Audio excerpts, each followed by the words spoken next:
JB금융지주가 주주총회를 앞두고 2대 주주인 얼라인파트너스 자산운용과 갈등을 겪고 있는 가운데 JB금융 지분을 0.75% 보유하고 있는 핀다의 의결권이 제한됐습니다.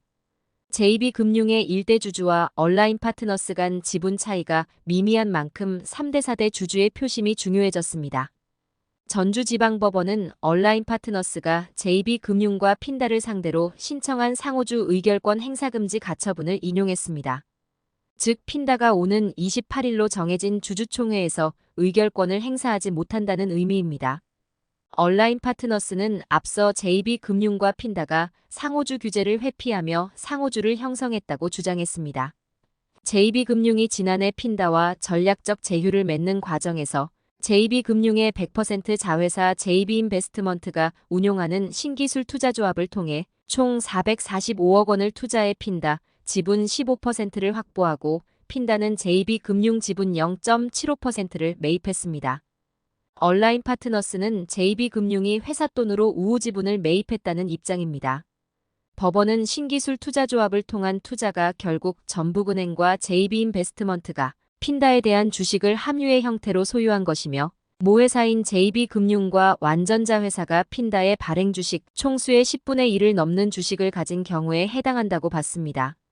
상법에 따라 10%를 초과하는 상호 출자를 한 경우 각 회사에 대한 상대방의 의결권을 제한한 것입니다. 핀다의 의결권이 제한되면서 JB금융과 얼라인파트너스의 표대결에서 누가 승기를 잡을지 알 수 없게 됐습니다. 앞서 얼라인파트너스는 주주 제안을 통해 사회이사 비상임이사 후보로 5명을 추천, JB금융은 이 요구 가운데 이희승 후보를 신임 사회이사 후보로 추천했습니다.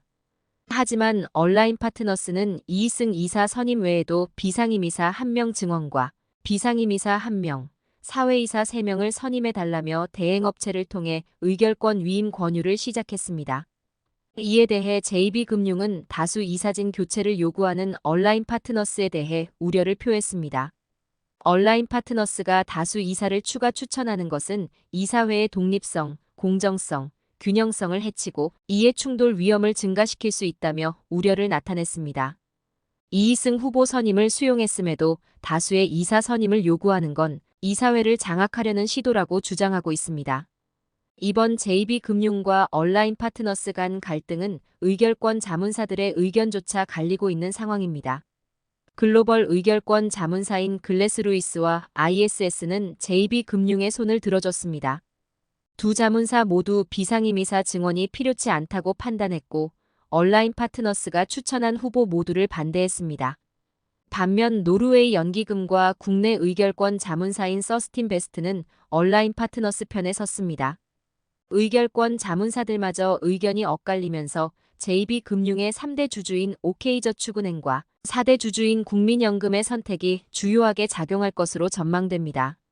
일단 OK저축은행은 JB금융 편에 설 가능성이 더욱 큰 것으로 업계는 보고 있습니다. 지난해 JB금융의 주주총회에서도 얼라인파트너스가 아닌 JB금융이 제안한 배당안과 사회이사 선임 안건에 손을 들어줬습니다. 국민연금은 지난해 얼라인이 제안한 배당안과 김기석 사회이사 선임 주주 제안 중 배당안은 JB금융, 사회이사 선임안에는 얼라인의 편에 선 만큼 표심을 아직 알 수 없는 상황입니다. 다만 국민연금은 대부분 행동주의 펀드 의견에 반대하고 있어 JB금융이 유리하다는 의견이 더 우세합니다. 지난해 주총 표심으로는 JB금융이 승기를 가져갈 가능성이 크다고 여겨지지만 올해부터 사회이사 선임에 적용되는 투표 방식이 변수로 떠오르고 있습니다. JB금융은 얼라인파트너스 제안에 따라 이사 선임에 관해서는 집중 투표제를 진행할 예정입니다. 통상 한 주에 한 표씩 의결권이 주어지지만 집중 투표제는 선임하는 사회이사 수만큼 의결권이 부여되고 부여된 표 숫자는 특정 후보에게 몰아줄 수 있습니다. 현재 핀다의 의결권이 제한된 데다 얼라인파트너스가 집중 투표제를 이용해 특정 후보에게 표를 몰아준다면 얼라인파트너스가 원하는 일부 사회이사 후보를 선임할 가능성이 높아진 상황입니다.